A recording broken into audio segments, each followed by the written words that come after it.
Assalamualaikum warahmatullahi wabarakatuh. Hai teman-teman, perkenalkan nama saya Widya Prilianti dengan NIM 1807192. Saya merupakan mahasiswa pendidikan guru sekolah dasar Universitas Pendidikan Indonesia Kampus Tasikmalaya.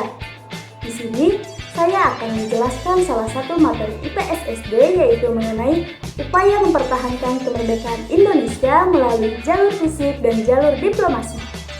Namun, sebelum kita lanjut ke pembahasan, izinkan saya memaparkan tujuan pembelajaran kita kali ini.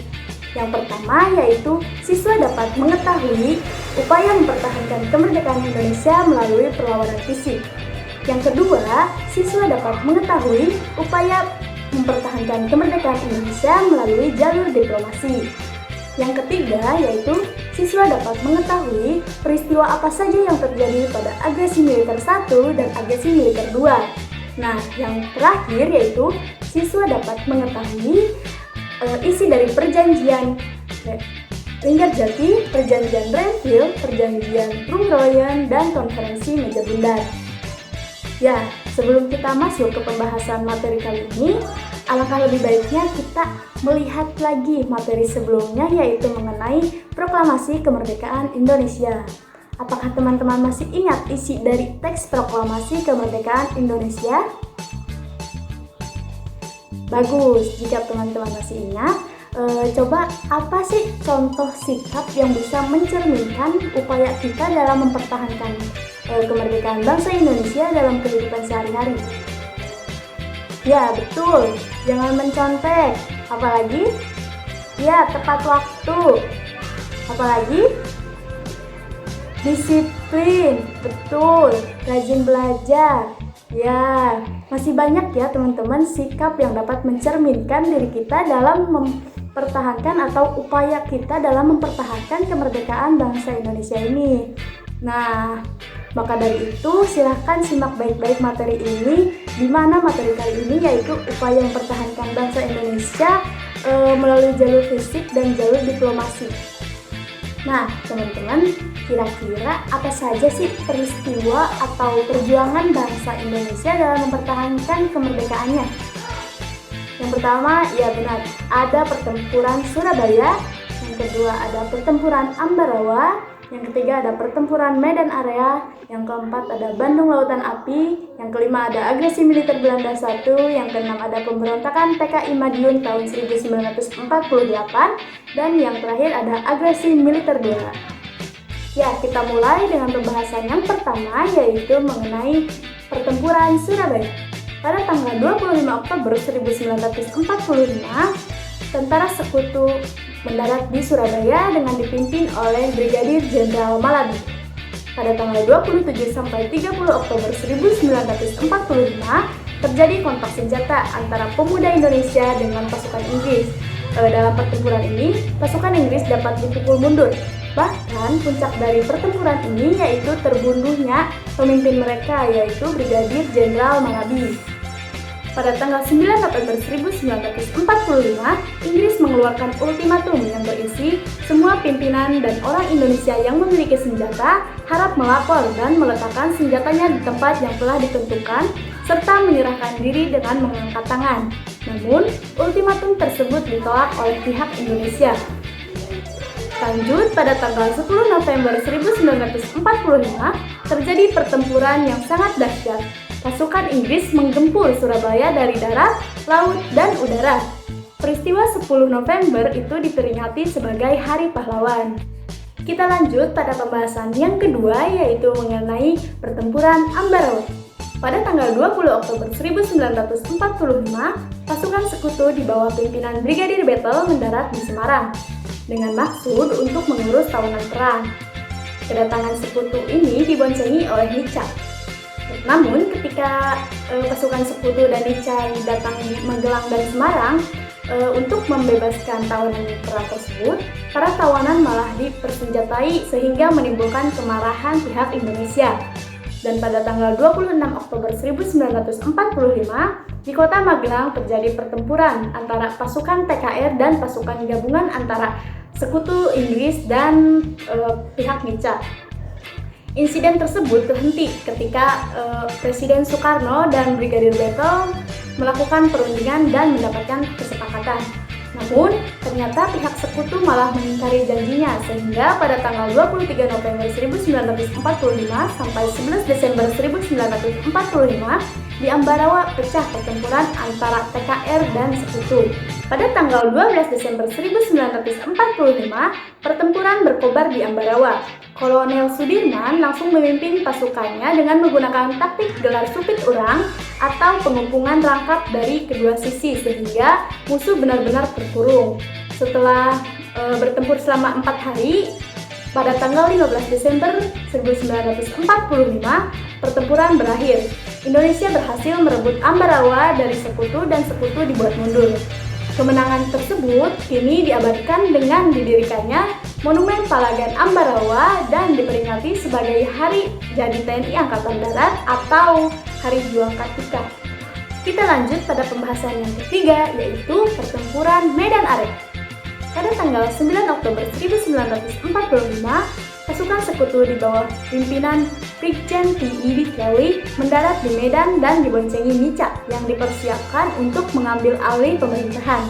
Pada tanggal 13 Oktober 1945, pemuda dan TKR bertempur melawan sekutu dan Nica dalam upaya merebut dan mengambil alih gedung-gedung pemerintahan dari tangan sekutu. Dan pada tanggal 10 Desember 1945, sekutu dan Nica melancarkan serangan besar-besaran terhadap kota Medan. Dan pada bulan April 1946, sekutu berhasil menduduki kota Medan. Untuk melanjutkan perjuangan di Medan, maka pada bulan Agustus 1946, Komando Resimen Laskar Rakyat Medan Area, komandan ini terus mengadakan serangan terhadap sekutu di wilayah tersebut. Hampir di seluruh wilayah Sumatera terjadi perlawanan rakyat. Kita lanjut pada pembahasan yang keempat, yaitu mengenai peristiwa Bandung Lautan Api. Peristiwa Bandung Lautan Api yaitu peristiwa kebakaran besar yang terjadi di wilayah kota Bandung pada tanggal 24 Maret 1946. Dalam waktu 7 jam, sekitar 200.000 penduduk kota Bandung membakar rumah mereka dan pindah dari kota menuju pegunungan untuk mencegah tentara sekutu dan tentara Nica Belanda untuk dapat menggunakan kota Bandung sebagai markas strategis mereka dalam perang kemerdekaan Indonesia. Karena kejadian tersebut, tentara Inggris tidak terima dan mulai menyerang sehingga pertempuran sengit terjadi. Pertempuran yang paling besar di daerah Dayakolot, di mana terdapat gudang amunisi besar milik tentara sekutu. Dalam pertempuran ini, Muhammad Toha dan Ramdan, dua anggota milisi BRI atau Barisan Rakyat Indonesia, terjun dalam misi untuk menghancurkan gudang amunisi tersebut, dan Muhammad Toha berhasil meledakkan gudang tersebut. Kita lanjut pada pembahasan yang kelima, yaitu mengenai agresi militer Belanda I. Agresi militer Belanda I diawali oleh perselisihan antara Indonesia dan Belanda akibat perbedaan penafsiran terhadap hasil dari perundingan Linggarjati. Pada tanggal 21 Juli 1947, Belanda melancarkan aksi polisionil yang dikenal dengan agresi militer 1. Tujuannya adalah untuk menguasai sarana-sarana di Jawa Barat dan Madura. Pasukan Belanda bergerak dari Jakarta dan Bandung untuk menduduki Jawa Barat dan dari Surabaya untuk menduduki Madura. Berbagai reaksi bermunculan akibat agresi militer 1. Pada tanggal 4 Maret 1947, PBB mengeluarkan perintah untuk memberhentikan tembak-menembak. Untuk mengawasi gencatan senjata, PBB membentuk Komisi 3 Negara atau KTN. Tugas utama dari KTN adalah mengawasi secara langsung penghentian tembak-menembak sesuai dengan resolusi Dewan Keamanan PBB. Selanjutnya, kita lanjut pada pembahasan yang keenam, yaitu mengenai pemberontakan PKI Madiun pada tahun 1948. Puncak gerakan dari PKI ini terjadi pada tanggal 18 September 1948. Latar belakang dari peristiwa ini yaitu yang pertama, terbentuknya FDR atau Front Demokrasi Rakyat yang dipimpin oleh Amir Saifuddin. Dan yang kedua yaitu kedatangan Musso dari Uni Soviet yang membawa paham komunis. Dan yang ketiga yaitu adanya kerjasama antara Musso dan Amir Syarifuddin untuk membentuk negara komunis.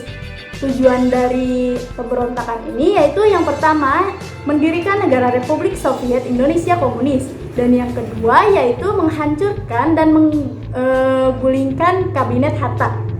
Untuk usaha perlawanannya, yang pertama ada pemerintah mengadakan operasi militer di Jawa Tengah yang dipimpin oleh Gatot Subroto, di Jawa Timur yang dipimpin oleh Hetro Sungkono, dan di Divisi 3 Siliwangi di Jawa Barat yang dipimpin oleh Jenderal Ahmad Yani.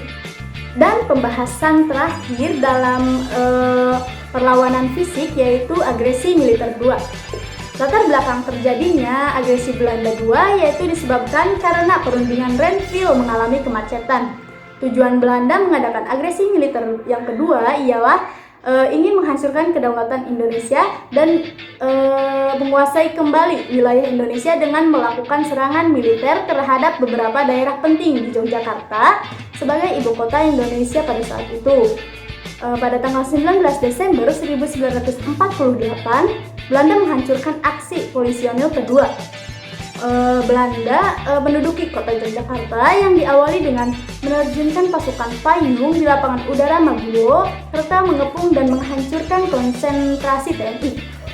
Dalam agresi kedua ini, Belanda berhasil menduduki Yogyakarta dan menangkap para pimpinan politik serta militer. Untuk materi yang kedua yaitu mengenai perjuangan mempertahankan kemerdekaan Indonesia melalui diplomasi. Di sini ada 4 ya teman-teman. Yang pertama ada perjanjian Linggarjati, yang kedua ada perjanjian Renville, yang ketiga ada perjanjian Rumroyen, dan yang keempat ada konferensi Meja Bundar. Untuk materi yang pertama yaitu mengenai perjanjian Linggarjati yang terjadi pada tanggal 15 November 1946 sampai 25 Maret 1947. Hasil dari perundingan Linggarjati itu ada 4. Yang pertama, Belanda mengakui secara de facto wilayah Republik Indonesia yaitu Jawa, Sumatera, dan Madura. Dan yang kedua yaitu Belanda harus meninggalkan Republik Indonesia paling lambat pada tanggal 1 Januari 1949. Yang ketiga yaitu pihak Belanda dan Indonesia sepakat membentuk Republik Indonesia Sementara atau biasa disingkat RIS. Dan yang keempat yaitu dalam bentuk RIS Indonesia harus bergabung dalam persemakmuran. Perjanjian yang kedua yaitu perjanjian Renville yang terjadi pada tanggal 8 Desember 1947 sampai 17 Januari 1948. Perjanjian ini dilakukan antara Indonesia dan Belanda yang ditandatangani pada tanggal 17 Januari 1948 di atas kapal perang Amerika Serikat di Tanjung Priok, Jakarta. Delegasi dari Indonesia yaitu Amir Syarifuddin dan delegasi dari Kerajaan Belanda dipimpin oleh R. Abdul Qadir Wijayatmojo. Untuk hasil perundingannya ada 3. Yang pertama yaitu Belanda hanya mengakui Jawa Tengah, Yogyakarta, dan Sumatera sebagai wilayah bagian dari Republik Indonesia. Yang kedua, disetujuinya sebuah garis wilayah yang memisahkan antara Indonesia dan daerah-daerah Belanda. Yang ketiga yaitu TNI harus ditarik mundur dari daerah-daerah kantongnya di wilayah pendudukan di Jawa Barat dan Jawa Timur. Yang ketiga yaitu perjanjian Rumroyen yang terjadi pada tanggal 14 April 1949 sampai 7 Mei 1949. Perjanjian ini dimulai pada tanggal 14 April 1949 dan akhirnya ditandatangani pada tanggal 7 Mei 1949 di Hotel Des Indes, Jakarta. Namanya diambil dari kedua pimpinan delegasi yaitu Muhammad Rum dan Hermawan Yanroyen.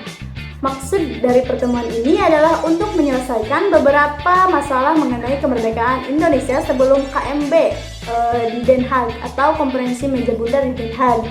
Nah, untuk hasil dari pertemuan ini itu ada 4. Yang pertama, Angkatan Bersenjata Indonesia akan menghentikan semua aktivitasnya dari gerilya. Semua aktivitas gerilya maksudnya, maaf.